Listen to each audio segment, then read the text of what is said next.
সকলকেই সংগ্রামী অভিনন্দন জানিয়ে কেরিয়ার অ্যাডভাইসার ইউটিউব চ্যানেলে স্বাগত। আপার প্রাইমারি আজকের টপিক এবং নবম দশম একাদশ দ্বাদশ এবং গ্রুপ সি গ্রুপ ডি। সর্বোপরি আপার প্রাইমারি নিয়ে সুপ্রিম কোর্ট এবং স্কুল সার্ভিস কমিশন এই মুহূর্তে কোন পয়েন্টের উপর দাঁড়িয়ে বা কি করতে চাইছেন এবং রাজ্য সরকার সর্বোপরি এই নিয়োগ নিয়ে কি ভাবছেন এবং মামলার জট, এই সমস্ত বিষয় এবং সর্বশেষ আপার প্রাইমারি চাকরি প্রার্থীরা কবে নাগাদ স্কুলে যেতে পারে তার একটা সম্ভাব্যতা এবং তার সঙ্গে সঙ্গে যেটা আপনাদেরকে জানিয়ে রাখবো, আন্দোলন লড়াই, এই সব বিষয় আপনাদের সম্মুখে নিয়ে আসতেই আজকের এই ভিডিও। প্রথমেই আপনাদেরকে জানিয়ে রাখি, আগের সপ্তাহে যখন এই চ্যানেলের মাধ্যমে আপনাদেরকে জানিয়েছিলাম যে কামিং উইক অর্থাৎ এই সপ্তাহে আপার প্রাইমারি মেধা তালিকা প্রকাশ হবে, সোমবার মঙ্গলবার নয়, বুধবার বা বৃহস্পতিবার, এমনটাই ইনফরমেশন আমাদের কাছে ছিল। কিন্তু আজকের দিনে দাঁড়িয়ে যখন আধিকারিক মহাশয়দের সঙ্গে কথা বলছি, ঠিক আজকে মঙ্গলবার বিকালবেলাতে এখনো পর্যন্ত আমাদের কাছে কোনো ইনফরমেশন নেই যে আগামীকাল বা পরশুদিন বা নির্দিষ্ট সময়ের মধ্যে মেধা তালিকা প্রকাশ হবে। প্রশ্ন যে আজ 28 তারিখে আপনারা জানেন যে হাইকোর্টের ডিভিশন বেঞ্চ অর্ডার করেছেন, আজ 13 দিন অতিক্রান্ত, তা সত্ত্বেও এখনো পর্যন্ত স্কুল সার্ভিস কমিশন মেধা তালিকা কিন্তু প্রকাশ করতে পারেনি। এর পশ্চাতে শুধু টেকনিক্যাল কিছু কাজ বা অফিসিয়াল কিছু কাজ আছে নাকি তার পশ্চাতেও কোনো ষড়যন্ত্র রয়েছে? অর্থাৎ রাজ্য সরকার কি চাইছে? স্কুল সার্ভিস কমিশনের এতদিনে আমি মনে করি, আমার ব্যক্তিগত জায়গা থেকে আমি মনে করি, এতদিনে অবশ্যই মেধা তালিকা প্রকাশ করার দরকার ছিল। স্কুল সার্ভিস কমিশনের হাতে কাজ ছিল শুধুমাত্র একটা, সেটা অর্ডার কপির নিরিখে ল সেকশনের সঙ্গে একটু আলোচনা করে নেওয়া। যে আলোচনাটা জানিয়েছি আপনাদেরকে ইতিপূর্বে অলরেডি হয়ে গেছে। তাহলে শুধুমাত্র প্যানেলটা রিকাস্ট করতে এত সময় লাগার তো কথা নয়। আমি এইটুকু বুঝতে পারছি না, এখনো পর্যন্ত আমার এইটুকু বুঝে আসছে না যে কেন এখনো পর্যন্ত স্কুল সার্ভিস কমিশন মেধা তালিকা প্রকাশ করতে পারছে না। এখনো পর্যন্ত যা খবর, এই উইকে হওয়ার সম্ভাবনা নেই বললেই চলে। আজকে ইভেন ভিডিওটা দুপুরবেলায় বানানোর ইচ্ছে ছিল, কিন্তু আজকে ইভিনিংয়ে বানাতে বাধ্য হচ্ছি, কারণ এখনো পর্যন্ত লাস্ট ফাইনাল কল যেটা পেয়েছি তাতে আগামীকাল বা পরশুদিন মেধা তালিকা প্রকাশ হবে এমন নিট কোনো ইনফরমেশন নেই। অবাক লাগে যে 10 বছর একটা রিক্রুটমেন্ট প্রক্রিয়া। আগের দিন বলছিলাম যে আপার প্রাইমারি এক যুগ কেটে গেছে, অর্থাৎ last school Service commission upper primary recruitment করেছে 2012 সালে, আজকে 24 সাল। আজকের দিনে দাঁড়িয়ে 12 বছর অতিক্রম হওয়া সত্ত্বেও একটা মেধা তালিকা, কোর্টের অর্ডার এতদিন পাবলিশড হয়নি, আজকে কোর্টের অর্ডার পাবলিশড হয়ে গেছে, তা সত্ত্বেও এত সময় লাগার তো কথা নয়। কিন্তু দুর্ভাগ্য হলেও সত্য, এটা আপার প্রাইমারি। দুর্ভাগ্য হলেও সত্য, রাজ্য সরকারের সদিচ্ছা। আদৌ রিক্রুটমেন্ট প্রক্রিয়াটা যদি রাজ্য সরকার মনে করত যে কোর্ট অর্ডারের পর অ্যাজ সুন অ্যাজ পসিবল মেধা তালিকা প্রকাশ করে দেওয়া, তাহলে কিন্তু এতদিন মেধা তালিকা প্রকাশ হয়ে যাওয়ার কথা। কিন্তু রাজ্য সরকার, আমার মনে হয় কোথাও একটা রাজ্য সরকার ভাবছে যে এই রিক্রুটমেন্ট প্রক্রিয়াটা জানুয়ারি পর্যন্ত নিয়ে যাওয়ার। কেন বলছি আপনাদের খুব মনে পড়বে যে 4 সপ্তাহ সময় দিয়েছে স্কুল সার্ভিস কমিশনকে। 4 সপ্তাহ ঠিক শেষের দিকে, যদি আমি প্যানেল প্রকাশটাকে শেষের দিকে নিয়ে যাই, তাহলে ঠিক তার পরের 4 সপ্তাহ কাউন্সিলিং এবং জয়নিং দিতে দিতে তারপরে অর্থাৎ সেই নভেম্বর বা ডিসেম্বর চলে আসবে। এবং জয়নিং প্রসেসের আগে যদি আবার কোনো পদ্ধতি অবলম্বন করতে চায়, যদিও এখনো কোনো ইনফরমেশন নেই এমনটা, যদি মাঝপথে আবার বলে যে পিভিআরটাও করে নিই, তাহলে তো সেই জানুয়ারি ছাড়া অপশন নেই, বা জানুয়ারিতেই হবে কিনা সন্দেহ। তাহলে সেই জায়গায় দাঁড়িয়ে আমি অতটা দূর যাচ্ছি না, অতটা নেগেটিভ ওয়েতে হাঁটছি না। আজকের দিনে দাঁড়িয়ে যদি আগামী এই সপ্তাহ না হয়ে যদি আগামী সপ্তাহে চলে যাই, তাহলে খুব সম্ভবত যতটুকু খবর তাতে এই মাসে লাস্ট উইকের লাস্টের দিকে হয়তো, দায়িত্ব নিয়ে বলতে পারছি না, হয়তো কাউন্সিলিংটা স্টার্ট হবে।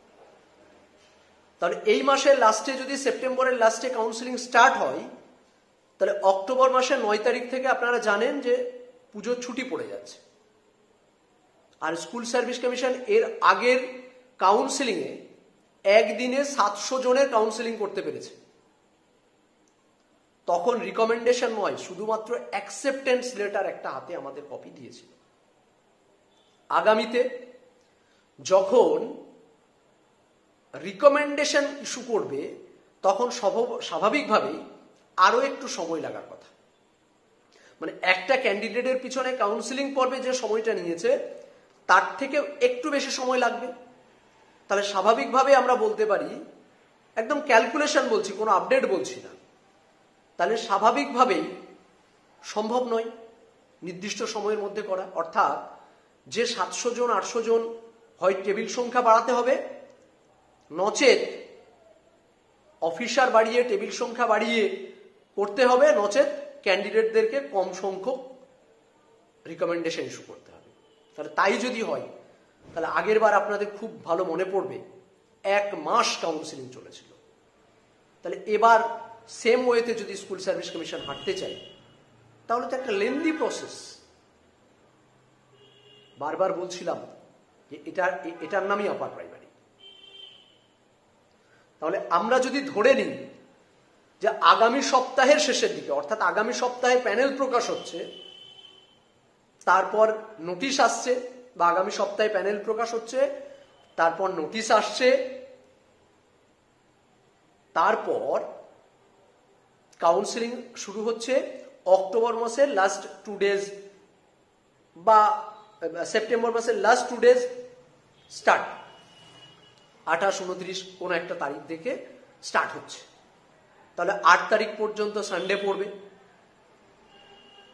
স্বাভাবিকভাবেই কয়েকটা সাবজেক্টের কাউন্সিলিং হবে, আর কয়েকটা সেই আবার পুজোর পর। তার মানে আবার একটা লেন্দি প্রসেস। সেই জায়গায় দাঁড়িয়ে তারপর জয়নিং পর্ব নিয়ে এর আগে আলোচনা করেছি। অপরদিকে যদি ঠিক আমরা অপরদিকে বলতে যাই, কিভাবে প্যানেল হবে, কাউন্সিলিং পর্বে কি হবে না হবে ইত্যাদি ইত্যাদি আগের ভিডিওতেও ক্লিয়ার করেছি, পরবর্তীতেও করব। প্যানেল রিকাস্ট হয়ে সম্পূর্ণভাবে নতুন প্যানেল হবে এবং তার উপর ভিত্তি করে কাউন্সিলিং হবে। কাউন্সিলিং এর দিনই আপনাকে রিকমেন্ডেশন ইস্যু করা হবে। আরো একটা ইনফরমেশন দিয়ে রাখি, ভ্যাকেন্সি রিলেটেড যে সমস্যাগুলা তৈরি হয়েছিল আপনাদের স্কুল লিস্ট নিয়ে, অনেক অ্যাড্রেস ভুল, ভ্যাকেন্সি কোড ভুল, ক্যাটেগরি মিসম্যাচ, এই রিলেটেড যে সমস্যাগুলো, সেই সমস্যাগুলো প্রায় সমাধান হয়ে গেছে। আপনারা পরবর্তীতে হয়তো এই সমস্যাটা আর ফেস নাও করতে হতে পারে, বা এখনো পর্যন্ত যতটুকু খবর পেলাম তাতে সেই সমস্যাটা হয়তো আর কাউকে ফেস করতে হবে না। যেটা আমরা চেয়েছিলাম যে এই ভ্যাকেন্সি রিলেটেড সমস্যা যেন আর পরবর্তীতে না আসে। অপরদিকে একদল যারা এই অর্ডার কপিতে সন্তুষ্ট নয়, তারা সুপ্রিম কোর্টের দ্বারে দ্বারে ঘুরছে, উকিলের দ্বারে দ্বারে ঘুরছে। এখনো পর্যন্ত আমি যতটুকু খবর পেয়েছি তাতে 3টে দল এসএলপি ফাইল করবে, এরকম একটা মানে বিরোধী হিসাবে 3টে দল এসএলপি ফাইল করার জন্য এগোচ্ছে। তো সেই দুটো issue, first affidavit, second affidavit without আর কিচ্ছু এসএলপিতে ভ্যালিড পয়েন্ট কিছু নেই, রিজার্ভেশন চলে গেছে। ভ্যাকেন্সি ইস্যু বারবার বলি, সরকার না চাইলে ভ্যাকেন্সি কোর্ট বলে দিতে পারে না, এটা ফাইনাল। সরকার যদি না চায়, কোর্ট কোনোদিন কাউকে বলে দিতে পারে না ভ্যাকেন্সি নিয়ে। আপনারা জানেন যে 9, 10, 11, 12-এ যখন এই সমস্যা তৈরি হয়েছিল, তখন অনেক ভ্যাকেন্সি কনভার্ট করা হয়েছিল, অনেক ভ্যাকেন্সি নতুনভাবে ভ্যাকেন্সি দিয়ে তাদের অ্যাপয়েন্টমেন্ট ইস্যু করা হয়েছিল। রাজ্য সরকার চেয়েছিল, তাই হয়েছে। কোর্ট কিন্তু বলে দেয়নি। তো সেই জায়গায় দাঁড়িয়ে আরো কিছুদিন আগে একটা বিষয় দেখছিলাম, যে একজন লিখছিলেন যে ভ্যাকেন্সি কনভার্ট করা যায় না, কোনো রকম ভাবে এটা সম্ভব নয়। যায় না যখন কোনো বিষয় ইনফরমেশন আপনি দেবেন না, জেনারেল ইনফরমেশন দেবেন, কোনো বিষয়কে যখন জেনারেলাইজ করবেন, তখন আমার মনে হয় সেই বিষয়টা সম্বন্ধে আরো ভালো করে আপনার বা আপনাদের জানা উচিত।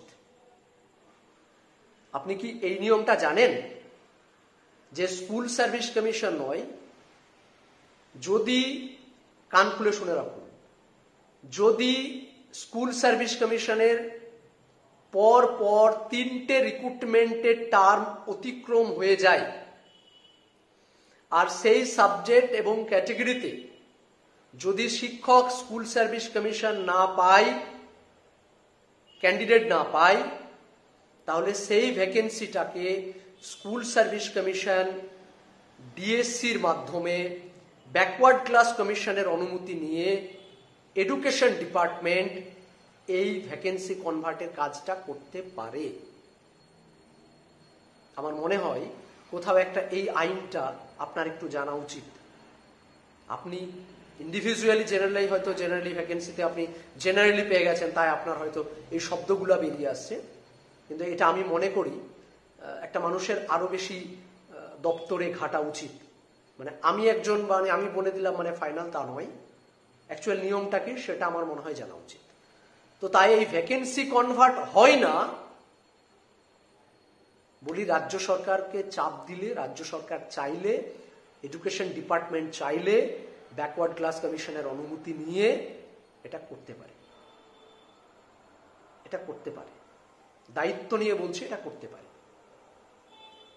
কিন্তু আদালত বা কেউ এটা বলে দিতে পারে না। তাদের যদি স্বতঃপ্রণোদিত ইচ্ছা থাকে বা আলটিমেট সেই প্রেশারটা ক্রিয়েট করা হয়, তাহলে করে দিতে পারে। তো এই আজকের বিষয়। দ্বিতীয় ছিল যেটা সুপ্রিম কোর্ট। সুপ্রিম কোর্টে একাধিক এসএলপি হচ্ছে বা হবে, এখনো পর্যন্ত মামলা রেজিস্টার কেউ করতে পারেনি, দায়িত্ব নিয়ে বলছি। তবে খুব রিসেন্ট হয়তো মামলা হবে, তবে এফেক্টিভ কিছু হবে না, এতটুকু আমি আপনাদেরকে এই মঞ্চ থেকে অন্তত আমি যতটুকু জানি অ্যাসিওর করতে পারি যে চলতি নিয়োগ প্রক্রিয়া, সেই চলতি নিয়োগ প্রক্রিয়ায় কোনো সমস্যা আশা করি হবে না। অপরদিকে লড়াই আন্দোলন, বারবার আমি আপনাদেরকে বলি যে আপার প্রাইমারির প্রতিটা স্টেজ একদম আপনারা প্রথম থেকে লক্ষ্য করে দেখুন, ভেরিফিকেশন, ইন্টারভিউ, এগেন ইন্টারভিউ, তারপরে প্যানেল প্রকাশ, সেই প্যানেল ক্যান্সেলেশন, ভেরিফিকেশন, ইন্টারভিউ, প্রত্যেকটার পশ্চাতে বৃহৎ অবদান রয়েছে চাকরি প্রার্থীদের এবং আন্দোলনের। সেই আন্দোলনের যে ট্র্যাক, সেই আন্দোলনের ট্র্যাকটা থেকে সরে আসবেন না। আন্দোলন, প্রেশার, চাপ, এইটা যতক্ষণ না আপনি পর্যাপ্ত পরিমাণ ক্রিয়েট করতে পারছেন, ততক্ষণ পর্যন্ত আপনি আপনার অধিকারটা পাবেন না এই রাজ্যে, আমি দায়িত্ব নিয়ে বলতে পারি। আজকে একটা জিনিস ভাবুন, যে আজকে 1 মাস অতিক্রান্ত, তিলোত্তমা মৃত্যুর 1 মাস অতিক্রান্ত, লাখো লাখো মানুষ প্রতিদিন রাস্তায় নামছে। এখনো পর্যন্ত কিন্তু সুবিচার পায়নি। কষ্ট হয়, খারাপ লাগে যে এই তিলোত্তমা হত্যার বিচার এটা শুধুমাত্র তিলোত্তমার বিচার নয়। যারা এই টার্মে ব্যবহার করতে চাইছেন যে তিলোত্তমাকে নিয়ে কেন মেনশন হচ্ছে, কেন আদার্স মেনশন হচ্ছে না, আমি মনে করি এটা জেনারেলাইজ করা হয়েছে। অর্থাৎ একটা দৃষ্টান্তমূলক যদি একজনের শাস্তি হয়, তাহলে সমাজে এই ধরনের কাজ হয়তো অনেক হ্রাস পাবে। তাই আমি এটাকে জেনারেলি ভাবছি। আমি স্পেসিফিক কেন তিলোত্তমা, কেন প্রিয়াঙ্কা হাসদা নয়, কেন অমুক নয়, তেমক নয়, এই জায়গাগুলো আমি মেনশন করতে চাইছি না। কারণ একটা খুনি ধর্ষকদের যদি উপযুক্ত বিচার হয়, তাহলে আমার মনে হয় আরো 10 জন ভীত সন্ত্রস্ত হয়। তো এই প্রসঙ্গটা টানার আমার একটাই কারণ, সেটা হলো যে প্রতিদিন লাখে লাখে মানুষ রাস্তায় নামছে জাস্টিস চেয়ে। আর আপার প্রাইমারি ক্যান্ডিডেটদের সঙ্গে ইনজাস্টিস হয়ে আসছে বিগত 1 যুগ ধরে। আর আপনি মনে করবেন রাস্তায় নামতে হবে না, বারবার নামতে হবে না, এটা ভুল। আপনাকে একবার নয় 100 বার রাস্তায় নামতে হতে পারে। আপনি রাস্তায় নামুন, আপনার অধিকারটা গলা উঁচিয়ে যাও, এটা আপনার অধিকার, এটা দিতে হবে, এটা আমার প্রাপ্য, এটা অধিকার। এই আওয়াজটা স্কুল সার্ভিস কমিশন, শিক্ষা দপ্তর, নবান্ন পর্যন্ত পৌঁছে দিন। কেন এত ডিলে, কেন এত টালবাহানা স্কুল সার্ভিস কমিশনে? 10 দিন 13 দিন অতিক্রান্ত, আজ পর্যন্ত মেরিট লিস্টটা প্রকাশ হয় না কেন? কিসের সমস্যা আপার প্রাইমারির সঙ্গে? আমরা দেখছিলাম যে স্কুল সার্ভিস পারে না, মানে এই জায়গাটা অনেকে হয়তো ডিফেন্স করতে আসবেন যে দাদা স্কুল সার্ভিস কমিশন কি করে করবে, অনেকে হয়তো করবেন, মানে অনেক চাটুকার আছে যারা করবে। আমি বলি যে যখন জাস্টিস গাঙ্গুলি অর্ডার দিচ্ছিলেন যে আগামীকাল বিকাল 5টার মধ্যে ওএমআর পাবলিশ করতে হবে, তখন আগামীকাল বিকাল 5টাও হচ্ছিল না, বিকাল 4টের আগে হয়ে যাচ্ছিল না। তখন সে ঠেলার নাম বাবাজি নাকি একটা কথা বলে না, যে চাপ যখন আলটিমেট পড়ে তখন ঠিক কাজ হয়, আর চাপটা যখন আসে না তখন কাজ হয় না। তাই প্রতি মুহূর্তে বলছি, রাস্তায় নামুন, লড়াই করুন, আন্দোলন করুন। প্রতিটা আন্দোলনের গুরুত্ব আছে, একদিনে হয় না, একদিন হয়। তাই আপনি চেষ্টা করবেন না, আপনি মনে করবেন যে আগামীকাল যাব, হাতে গরম কিছু নিয়ে আসবো, আমি এই ব্যাপারটা বলতে চাইছি না। দীর্ঘ ভারতের স্বাধীনতা সংগ্রাম হয়েছিল প্রায় 200 বছর, কিন্তু একদিন স্বাধীনতা এসেছিল। যে যিনি প্রথম শহীদ হয়েছিলেন আর লাস্ট যিনি শহীদ হয়েছেন, তার মাঝে কত লাখো লাখো মানুষের শাহাদাত বা শহীদ হয়েছে। তাহলে প্রথম যিনি শুরু করেছিলেন আর যিনি শেষ করলেন,